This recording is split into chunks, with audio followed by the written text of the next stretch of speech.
আপনি কি কখনো ভেবেছেন পৃথিবীর সবচেয়ে বড় যাত্রীবাহী বিমান দেখতে কেমন? এমন একটি বিমান যেটি প্রথমবার আকাশে উঠতেই লাখো মানুষ অবাক হয়ে গিয়েছিল। অনেকেরই বিশ্বাস হয়েছিল না এত বিশাল একটি যন্ত্র সত্যি মাটি ছেড়ে আকাশে উঠতে পারে। এই বিমানটির নাম এয়ারবাস A380। দুইতলা বৈশিষ্ট্য এই বিশাল বিমান একসঙ্গে 800 জনেরও বেশি যাত্রী বহন করতে পারে এবং একটানা মহাসাগর পেরিয়ে হাজার হাজার কিলোমিটার উড়ে যেতে সক্ষম। কিন্তু আশ্চর্যের বিষয় হলো এত উন্নত প্রযুক্তির এই বিমানটির উৎপাদন আজ সম্পূর্ণ বন্ধ। কেন এমন হলো?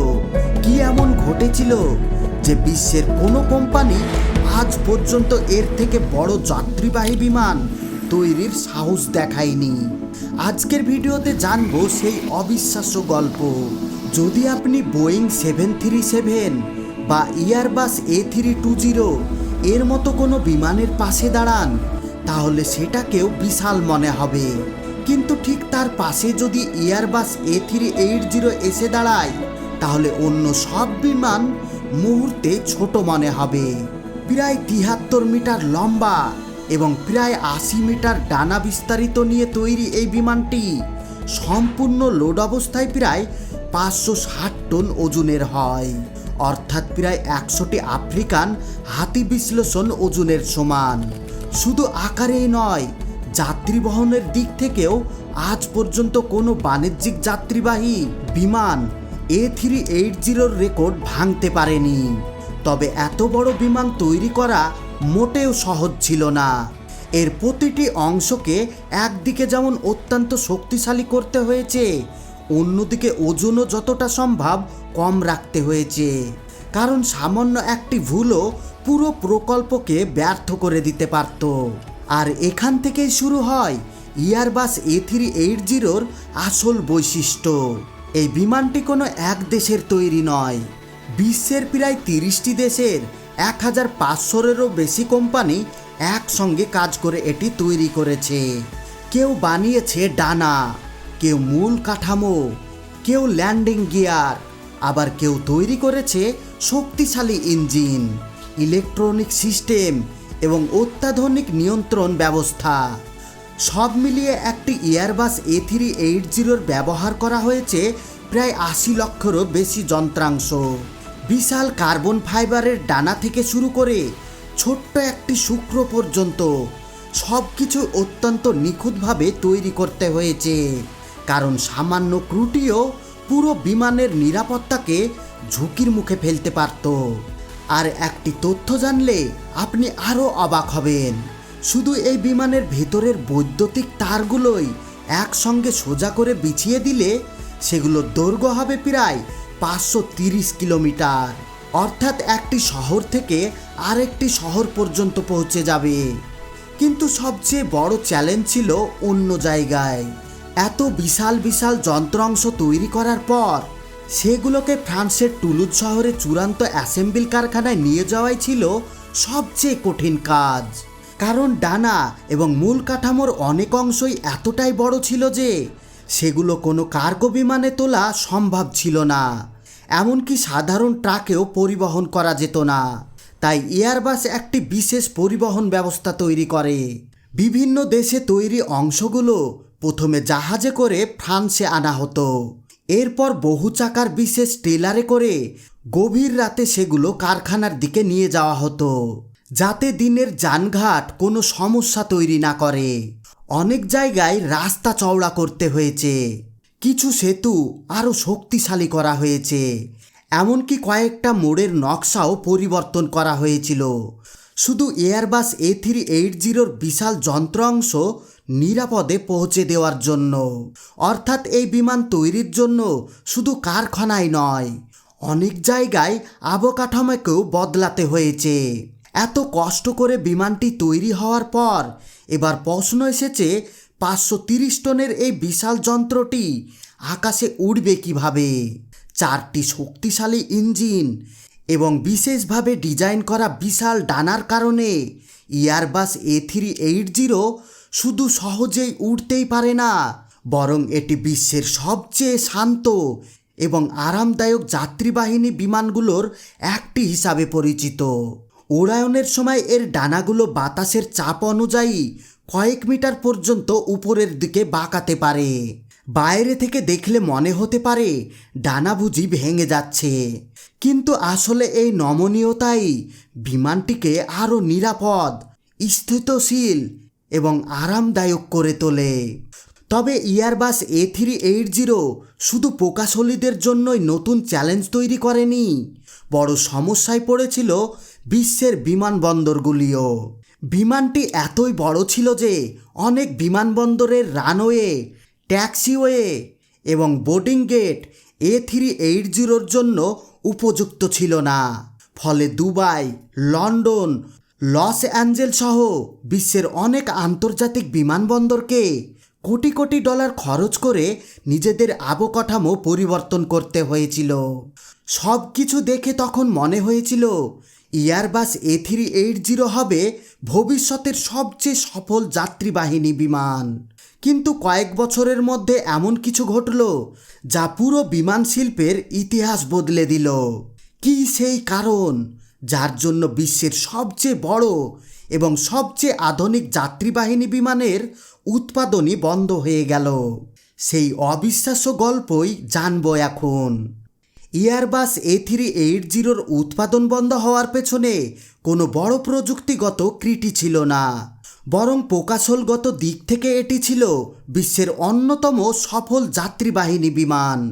সমস্যা ছিল বাজারের চাহিদায়। যখন এয়ারবাস এই বিশাল বিমান তৈরিতে বিপুল বিনিয়োগ করেছিল, তখন বিনিয়োগ সম্পূর্ণ ভিন্ন পরিকল্পনা নিয়ে এগিয়েছিল। তাদের ধারণা ছিল ভবিষ্যতে এয়ারলাইন্সগুলো খুব বড় বিমান নয়, বরং এমন বিমান চাইবে যেগুলো কম জ্বালানি খরচ করবে, পরিচালনা করতে কম খরচ হবে এবং কম যাত্রী নিয়েও লাভজনকভাবে উঠতে পারবে। এর চিন্তা থেকেই তৈরি হয় বোয়িং 787, ডেরিমিলিনারের মতো আধুনিক বিমান। ধীরে ধীরে এয়ারলাইন্সগুলো বুঝতে শুরু করে প্রতিটি ফ্লাইটে 500 বা 600 যাত্রী পূরণ করা সবসময় সম্ভব নয়।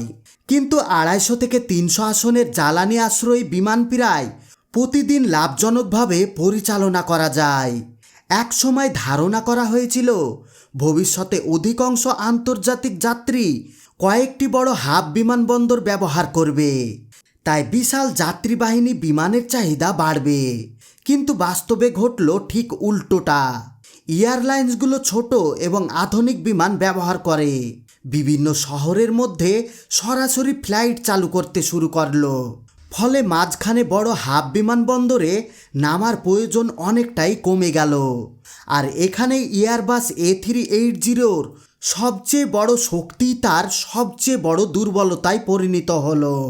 অবশেষে 2019 সালে এয়ারবাস আনুষ্ঠানিকভাবে ঘোষণা করে যে A380-র উৎপাদন আর চালিয়ে যাওয়া হবে না। এই ঘোষণার পর বিশ্বের অনেক এয়ারলাইন্স তাদের A380 বহর অবসর দেওয়ার সিদ্ধান্ত নেয়। অসংখ্য বিমান দীর্ঘ সময়ের জন্য বিশেষ সংরক্ষণ কেন্দ্রে রাখা হয়। তখন অনেকেই ভেবেছিলেন পৃথিবীর সবচেয়ে বড় যাত্রীবাহিনী বিমানের গল্প বুঝি এখানেই শেষ। কিন্তু ইতিহাসে সবসময় শেষটাই শেষ হয় না। 2020 সালে করোনা মহামারীর কারণে আন্তর্জাতিক বিমান চালানো প্রায় থেমে যায়। তবে কয়েক বছর পর যখন আবার ভ্রমণ স্বাভাবিক হতে শুরু করে, তখন যাত্রী সংখ্যা অসাতিতভাবে বেড়ে যায়। হঠাৎ করে অনেক এয়ারলাইন্স বুঝতে পারে এত বিপুল সংখ্যক যাত্রী পরিবহনের জন্য তাদের পর্যাপ্ত বড় বিমান নেই। তখন যেসব এয়ারবাস A380-কে অবসর দেওয়া হয়েছিল সেগুলোকে আবার ফিরিয়ে আনার সিদ্ধান্ত নেওয়া হয়। মাসের পর মাস ধরে প্রতিটি বিমানের ইঞ্জিন, যন্ত্রাংশ এবং নিরাপত্তা ব্যবস্থা পরীক্ষা করা হয়। এরপর একে একে সেই বিশাল বিমানগুলো আবার যাত্রী নিয়ে আকাশে উঠতে শুরু করে। জার্মানির লুফথানসার মতো কিছু এয়ারলাইন্স তাদের আগের সিদ্ধান্ত বদলে A380 আবার পরিষেবায় ফিরিয়ে আনে। অন্যদিকে আমিরাতি শুরু থেকে এই বিমানের উপর আস্থা রেখেছিল। আজও বিশ্বের সবচেয়ে বড় এয়ারবাস A380 বহর পরিচালনা করছে তারাই। এটাই ছিল আধুনিক বিমান শিল্পের সবচেয়ে অবাক করা প্রত্যাবর্তনগুলোর একটি, যে বিমানকে অনেকেই ইতিহাসের অংশ ভেবে নিয়েছিলেন, সেটি আবার আন্তর্জাতিক আকাশে গুরুত্বপূর্ণ ভূমিকা নিতে শুরু করে। তবে এর মানে এই নয় যে এয়ারবাস A380 ভবিষ্যতে পুরোপুরি নিরাপদ। আজ এয়ারলাইন্সগুলো A380 ব্যবহার করছে মূলত কারণ এগুলো তাদের বহরে আগে থেকেই রয়েছে। কিন্তু নতুন বিমান কেনার সময় তাদের প্রথম পছন্দ এখনও ছোট্ট, হালকা এবং জ্বালানি সাশ্রয়ী মডেল। এই কারণে শুধু এয়ারবাস A380 উৎপাদনই বন্ধ হয়নি, বরং আজ পর্যন্ত কোনো নির্মাতা এর থেকেও বড় যাত্রীবাহিনী তৈরির নতুন প্রকল্প ঘোষণা করেননি। অর্থাৎ বর্তমানে যে এয়ারবাস A380 বিমানগুলো আকাশে উঠছে সেগুলোই সম্ভবত এই প্রজন্মের শেষ A380। আগামী বছরগুলোতে একে একে এগুলো অবসর নেবে। আর যেদিন শেষ এয়ারবাস A380 তার শেষ বাণিজ্যিক ফ্লাইট সম্পূর্ণ করবে, সেই দিনই হয়তো বিশ্বের সবচেয়ে বড় যাত্রীবাহিনী বিমানের একটি গৌরবময় যুগেরও সমাপ্তি ঘটবে। ভবিষ্যতে হয়তো আরও দ্রুতগতির, আরও আধুনিক এবং আরও জ্বালানি সাশ্রয়ী বিমান তৈরি হবে।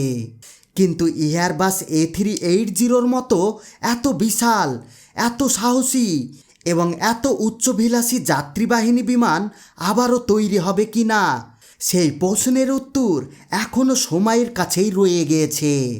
আপনার কি মনে হয়, এয়ারবাস A380 এর উৎপাদন আবারও শুরু হওয়া উচিত, নাকি ছোট্ট ও আধুনিক বিমান ভবিষ্যতে ঠিক পথ? আপনার মতামত অবশ্যই কমেন্টে জানাবেন। আর এমন আরও দারুণ তথ্যভিত্তিক ভিডিও দেখতে ভিডিওটিতে একটি লাইক দিন এবং গো বাংলা চ্যানেলটিকে সাবস্ক্রাইব করে আমাদের সঙ্গে থাকুন। দেখা হবে পরবর্তী ভিডিওতে। সবাই ভালো থাকবেন, সুস্থ থাকবেন।